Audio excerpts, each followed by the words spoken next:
Good morning, everybody. I'm glad that so many of you are here for the research day, and perhaps you have seen we have a fully packed program.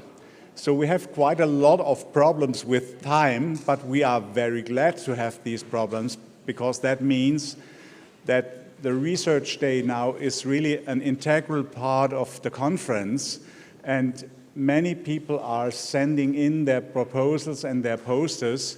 We had around 60 posters to present, so we can't do that all in oral. Yeah, we have to have poster presentations, and I invite you to use the coffee breaks and the breaks, the lunch break, to look at the posters. And I've seen, we went together to the poster this morning, it already worked. People were there, took photos of the posters, so some of the speakers will also be there during the breaks to explain their posters. I think that's a wonderful chance to show you as much of research we can do.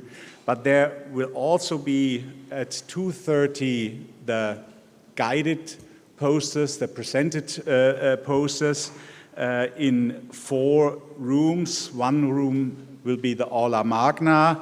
The other rooms, you know, it's 008, 009, and C012.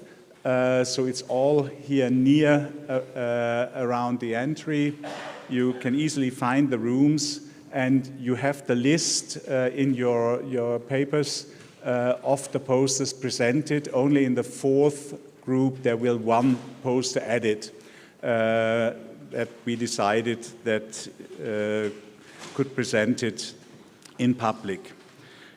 And for the questions and answers, because we have this fully packed program, we decided that you could send your questions during the day, immediately after the talks, to this address, and then we will sort out the questions, and in the afternoon these questions will be responded, but you also can ask questions in the plenary. We don't have much time for the questions, and if there are very complicated questions, we will also ask the speakers to get back to you personally. So we make a choice because we have to finish in time or even earlier because we have these transportation problems today and many persons fly out.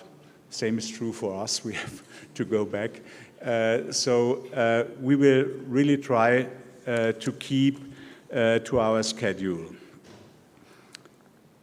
Yesterday, Teresa Conte-Grau in her excellent presentation ended, I think you remember, with a reference to St. Ignazio di Loyola, and she said he was an upstander and not a bystander.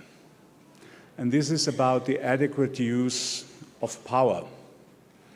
And when we talked about the Congress team, you remember yesterday when Hans summarized the 3 days and told you about the new theme for next year, he mentioned that many in the room had said, next year, men of strength, men of faith. And there was a lot of laughter. But I think when we think about men, there is one word missing, and it's also missing for the discussion about women, men of power. Women powerless? We have seen women in powerful positions during these days, and that is important.